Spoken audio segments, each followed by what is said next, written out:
Hello, my name is Andrew Monroe, and I will be discussing fire safety and prevention in the operating room today.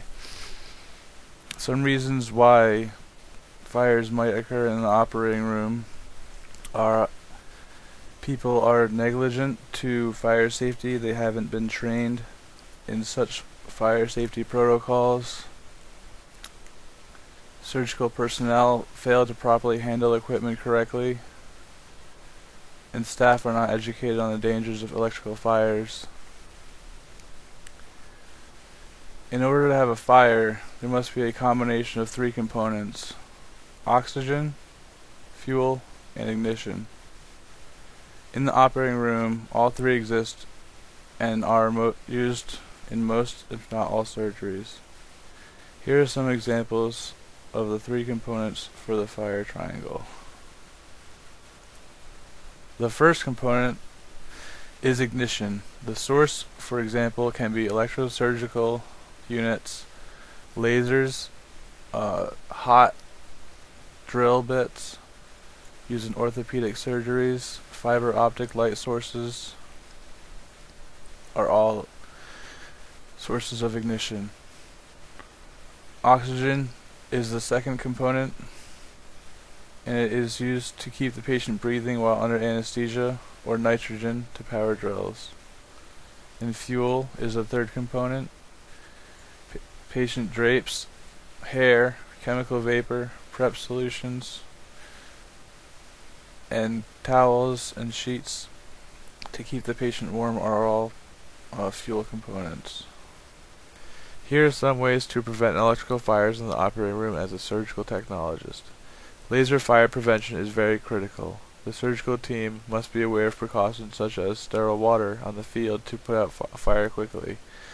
And you want to make sure your fire extinguisher is a Halon fire extinguisher for lasers. And make sure any flammable solutions are away from the fire. Laser beams can ignite surgical drapes, so to decrease this chance of fire, wet towels can be placed around the surgical site. Another source of fire can be the electrical surgical unit, or BOVI, because it generates a considerable amount of heat. If activated, the BOVI pencil may burn the drapes, so you always want to keep the BOVI in its holster when not in use. And the fiber optic beams at the end of an endoscope must be watched very carefully, because if rested on drapes, they can create a fire. Some other safety guidelines include extension cords and power strips are prohibited from the use in the OR.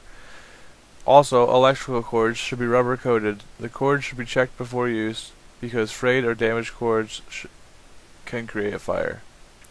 All electrical power instruments should be plugged in and checked prior to use before any anesthesia is being used. Only cotton blanks should be used in the OR, because wool or polyester blankets can produce static electricity. Never want to attach the active electrode cord to the drape with a metal device, such as a hemostat. To prevent harm to the surgical patient, grounding of the electrical equipment is critical. Should an electrical fire occur in the OR, remember there are three main concerns. We always want to protect the patient, contain the fire if possible, and move the anesthesia equipment far away from the source of the fire. And never forget to RACE. R. Remove and rescue. A. Alert, sound the alarm.